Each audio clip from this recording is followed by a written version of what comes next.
If you want to manipulate people, you will learn that from this conversation. If you want to manipulate people, I will teach you how to manipulate people. In just a simple conversation, you can learn those skills. But the thing to understand that's the most important is that whether you want to manipulate or not, others are manipulating you just because you don't know what they're doing, right? The problem with being an intelligence operator is that to achieve the things you have to achieve, you sometimes have to do things that you don't want to do. In being a business owner, what I've discovered is that many business owners struggle because they feel like they have to do things they don't want to do. They feel like they have to be sleazy. They feel like they have to be tricky. They feel like they have to mimic, shyster, bad guy business owners, right?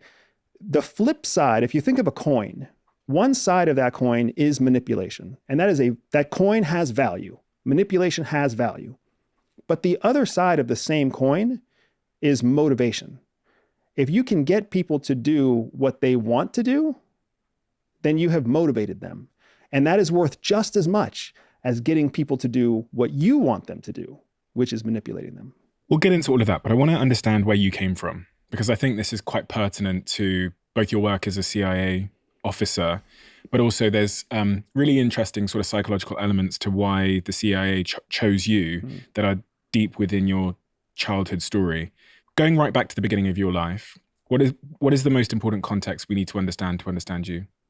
I think the most important thing to understand from my childhood is that I was raised by my mom. My father died. My father was killed before I was born. He died in a violent crime in California. I didn't know him ever. And my mom had to start life with a newborn son, not just as a single mom, but also as the single mom of a man who was killed in a crime. So it was my mom and my grandma that raised me from very young. My mom is a woman of color. She's Latina. My father was American Indian.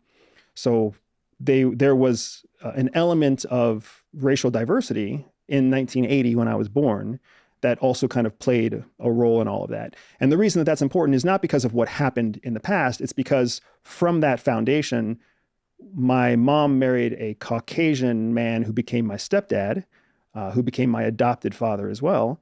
And I had to kind of learn how to come of age, or literally come of age, in a household where I didn't know my father. I had a stepdad who was Caucasian with two half-sisters who were Caucasian. And my stepdad's whole goal was to just pull my mom as far away from her roots as possible because he didn't want to deal with all the drama that comes from being part of a Catholic Latin family. And my mom was all for that, but nevertheless, like that was the kind of soup that I came out of.